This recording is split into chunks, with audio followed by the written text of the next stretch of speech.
Olá, estudantes do sexto ano, tudo bem?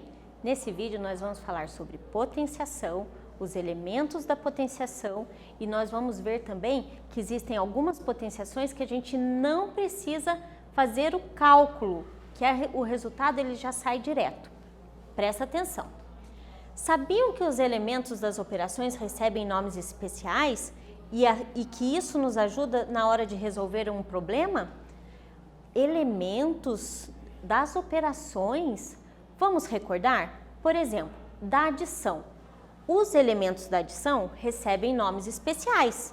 Quais são os nomes especiais desses elementos? Parcela, parcela. Então, os elementos que estão sendo somados recebem o nome de parcela. E o resultado?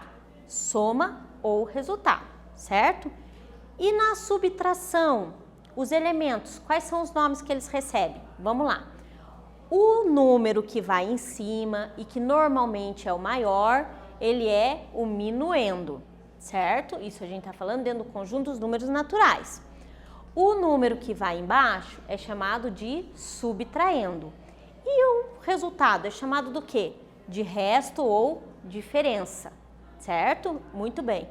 Onde que nos ajuda isso? Por exemplo, se eu falo assim, na adição, se eu falo, me deu total. Opa, vamos recordar aqui, ó. Soma ou resultado ou total, ele é da adição. Agora, se eu falo assim, qual a diferença? Diferença tem a ver com a subtração. E a multiplicação?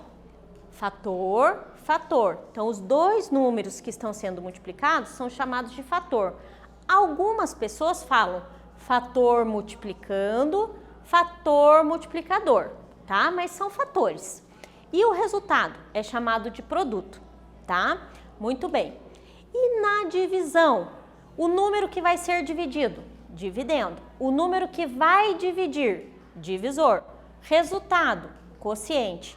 E o que sobra, resto. Lembrando que se esse resto é zero, uma divisão exata. Se o resto é diferente de zero, divisão não exata.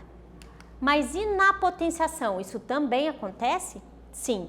O que é a potenciação? Eu tenho um número, um número embaixo, um outro número em cima e um resultado. O número que vai embaixo é chamado de base, por ser uma base mesmo. E ele é o fator que se repete, porque potenciação nada mais é do que a escrita resumida de uma multiplicação de fatores iguais. Então, base é o fator que se repete. Expoente determina a quantidade de vezes que esse fator vai se repetir. E a potência é o resultado. Então, se eu falo para vocês 2 elevado ao cubo, opa, o cubo, a prof está dando um spoiler aqui, né? Mas se eu falo para vocês 2 na base expoente 3, significa que eu vou fazer 2 vezes 2 vezes 2, ou seja, porque o 3 me indica quantas vezes essa base vai se repetir, certo? Muito bem. Olha o spoiler que a prof estava dando. Quando o meu expoente é 2, eu posso ler ao quadrado, porque eu consigo formar uma figura geométrica chamada quadrado. Consigo fazer um quadrado de 2 por 2, então, ou 5 por 5, né? Aqui no caso, que é 5 ao quadrado, que eu vou repetir o 5, o fator 5 duas vezes, 5 vezes 5, então eu formo um quadrado.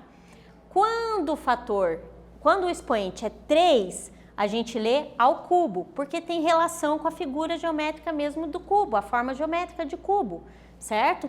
Então, é como se fosse 5 vezes 5 vezes 5, certo? O fator 5 se repete 3 vezes.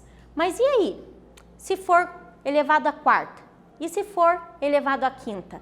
Eu tenho figuras geométricas que têm 4 dimensões, que têm 5 dimensões? Não consigo formar uma figura geométrica, certo?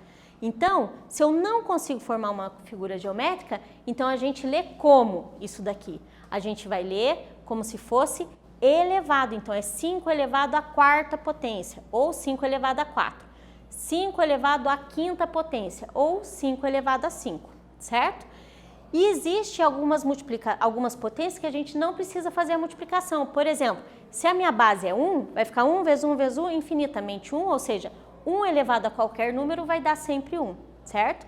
Com isso, a gente finaliza o nosso vídeo, lembrando que vimos os elementos da potenciação, como a gente faz a leitura dessa potenciação e vimos também que quando a base é 1, eu não preciso nem me preocupar, o resultado dá sempre 1. Espero que tenham gostado e até breve!